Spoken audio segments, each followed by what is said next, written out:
Shalom Ouvracha, on est en 1756, 4 ans à peu près avant qu'il décède le Rav, le Baal Shem Tov. Et là, Yosef, il est à la maison. Et le papa dit, mon fils, qu'est-ce qu'il y a, pourquoi tu pleures? Non papa, je suis content, je suis ému. Qu'est-ce qui se passe? Mais c'est Rosh Chodesh ce soir. Rosh Chodesh Nissan. Le premier mois du Nissan, tu comprends, le premier jour du mois du Nissan. On pleure pas. Oui, je sais papa, mais je suis tellement content. Qu'est-ce qui se passe? Eh ben, le Baal Shem Tov, il accepte que je vienne faire passer Pessah avec lui. Il veut que je vienne à partir de ce soir. Tu te rends compte? Et il a invité aussi Yitzhak. Il a invité aussi Yaakov. On va être une dizaine de jeunes avec lui. Tu permets, papa? Mais bien sûr. Oh là là. Allez vite, vite, venez, on y va. Et on arrive comme ça, le soir de Rosh Chodesh. Rosh Chodesh Nissan. Autour du Rav. Mes enfants.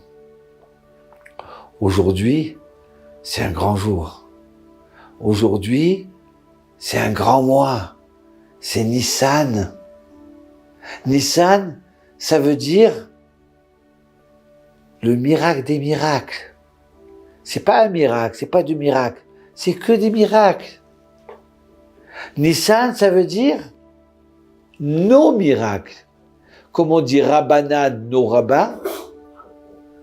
Nissan, c'est nos miracles. Vous comprenez? Nissan, c'est la naissance du peuple d'Israël. Nissan, Rosh Chodesh Nissan, c'est le Rosh Hashanah dans la joie du peuple d'Israël. On a Rosh Hashanah à Tishri, c'est le Rosh Hashanah de tout le monde entier. Tout le monde est jugé. Rosh Chodesh Nissan, c'est le mois des mois. C'est le mois, le Rosh Hashanah du peuple d'Israël. Donc il faut qu'on soit joyeux, qu'on soit heureux. C'est la première fois que Hachem, il commence à parler au peuple d'Israël. Et il dit à Moshe, dis-leur, aujourd'hui, c'est le Rosh Chodesh de tous les mois, de toute l'année. Rosh Chodashim. Oh là là, et le Rav, il était content. Il était heureux, et nous, on voit le Baal Shem Tov heureux, mais on est heureux. On voit le Rabbah Kadosh, mais on est Kadosh. On le voit briller. Mais quoi? C'est une lumière qui nous remplit toute notre âme. Extraordinaire. On est en train de toucher le ciel, de vivre le plus beau moment de notre vie. Et là, le Rav, il dit, vous savez, c'est important d'enlever le chametz, le levain, la farine, le blé qui est devenu avec de l'eau chametz. C'est très important. Donc c'est important d'être joyeux, de faire la recherche du chametz. C'est important de se fatiguer dans la joie, de nettoyer la maison. Et faites attention. Il y en a certains qui cherchent à se faire inviter, comme ça ils se fatiguent pas. Mais c'est pas bien ça. Il faut se fatiguer à nettoyer la maison. Si on est en bonne santé, si on peut le faire. Si tu n'es pas médecin à l'hôpital, c'est important de suer. Ça nous efface nos fautes. Parce que là, le chametz, c'est vrai que c'est le levain, c'est le blé qui a craqué. Mais c'est aussi nos défauts. On a la chance de casser nos défauts. On a la chance de se transformer, mes enfants. C'est pour ça que faut pas s'énerver. Et vous allez voir, on va gagner. Il y a des gens qui avaient les pires vices de la terre, qui ont essayé des docteurs, des systèmes, des centres. pour arrêter ce vice-là. Et ils sont pas arrivés. Et à Pessah, jusqu'à arriver au summum le soir du Seder, ils ont tellement été joyeux, tellement ils ont cherché à casser le Hametz, et le Hametz qui est en nous, nos défauts. Eh bien, ils ont gagné. Vous vous rappelez de Abraham? Oui, je suis là.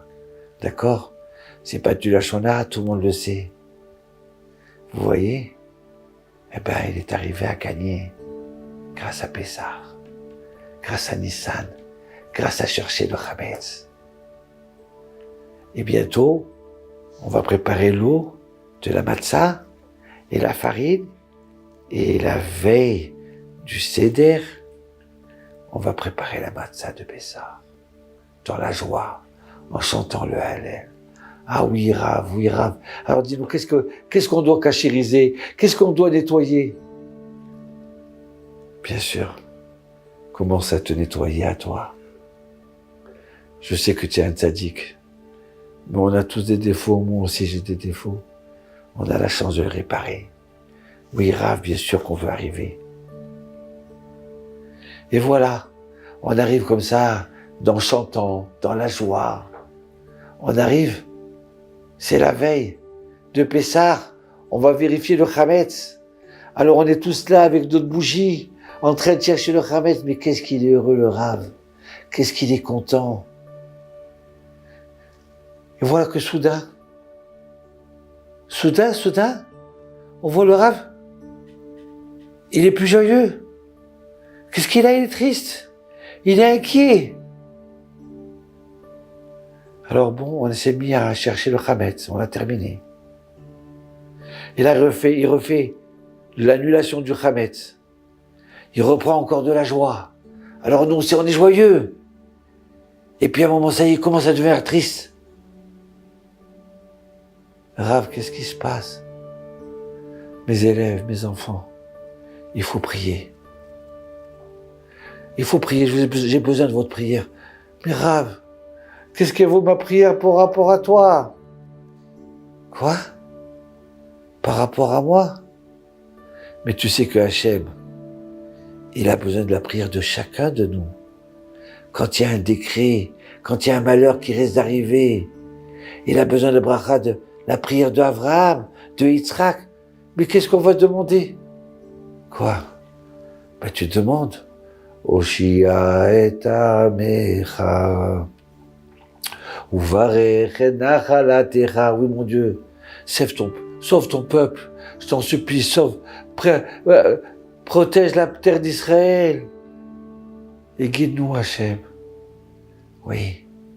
Quand un juif, il dit, sauve ton peuple, les anges, ils viennent, ils prennent. Et quand il te dit, mais avec de tout son cœur, avec toute sa conscience, en pensant qu'il n'y a que Dieu qui peut nous aider. C'est pas tel roi, c'est pas Louis XVI qui va nous aider. Et c'est pas le roi d'Angleterre. Non. Vous comprenez? Ni le tsar de Russie. Donc il faut demander de toutes ses forces, toute sa conscience. Quand on est relié à Dieu, alors ça passe par un conduit spécial jusqu'en haut. Et Hachem, il envoie ses anges qui prennent ces prières-là et qui les amènent jusqu'à Hachem. Et on est sauvés. Alors, écoutez mes enfants, ce soir, on fait Tikkun Chatzot. D'accord? On va pleurer pour qu'Hachem annule ce décret-là.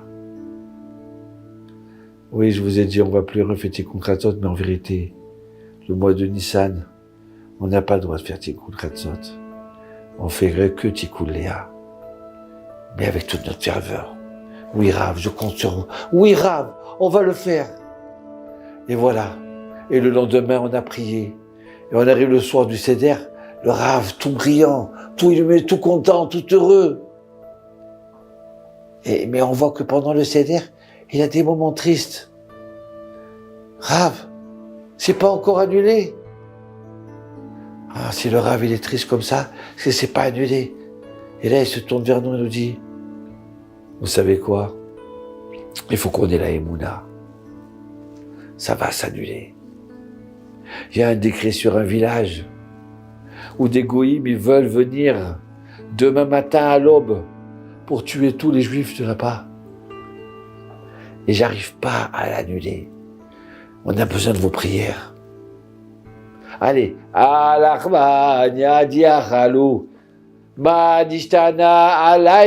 il faut qu'on ait la Emouna, que chaque juif il peut annuler le décret. Et voilà que, en plein milieu du Seder, le Rav il éclate de rire. Il éclate de joie. Waouh, ça y est, grâce à Dieu on a gagné. Le décret est annulé. Et alors on fait le Seder. Oi, oi, oi, oi, oi, oi, oi. Daïenou. Et il mange la matzah. Tellement il est joyeux de manger la matzah, on croit qu'il est en train de manger la sacrifice dans le Pascal. Ouais. Il va dire le Hallel. Il boit le vin, les 4 vins. Ouais, quel moment de ma vie j'ai passé un moment comme ça. Et on arrive à Chad Gadia. Et on danse Shir HaShirim, le cantique des cantiques. Et là, une fois qu'on a terminé, tous ensemble on dit, Rav, raconte-nous, qu'est-ce qui s'est passé? Oui, je vais vous dire ça. Ce village était en danger, très grave danger, ils allaient tous mourir. Et voilà que pendant le Seder, il y a un couple qui n'a pas d'enfant, les pauvres. Et le mari raconte la Haggadah à sa femme. Il lui raconte que voilà, que les Égyptiens, ils ont voulu tuer les enfants. Pharaon, il a demandé d'exterminer 150 enfants le matin et 150 enfants le soir. Et là, la femme, elle dit, mais pourquoi Hachem, il fait ça? Pourquoi? Alors, il explique, le maître de la maison, il comprend que Hachem, il fait ça parce que la délivrance est arrivée et il a ses raisons. Et la femme, elle dit, mais non, je suis pas d'accord. Je comprends pas. Et le mari dit, écoute, ma femme chérie, c'est vrai que des fois, chacun y passe des souffrances et on comprend pas. C'est vrai. Mais Hachem, il sait ce qu'il fait. Et très souvent, de cette souffrance-là, il y a la délivrance. Des fois, on n'est pas heureux d'être dans la lumière. Et c'est parce qu'on passe par l'obscurité qu'à ce moment-là, on comprend la valeur de cette lumière. On est content de ce qu'on a. On était ingrat de ce qu'on avait. Oui, d'accord. Mais quand même, Hachem, il devra avoir pitié de nous. Je suis pas d'accord, mon mari. Je veux rien dire contre Hachem, Praveshom. Mais on est ses enfants. Il faut qu'il ait pitié de nous. Et là, le mari dit, ma femme, tu as raison. Il faut qu'Hachem ait pitié de nous. Allez, viens, on danse et on dit Hachem ait pitié de nous. Et à ce moment-là, le décret s'est annulé.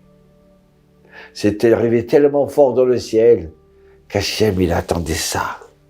Et il a annulé le décret. Il a eu pitié de nous.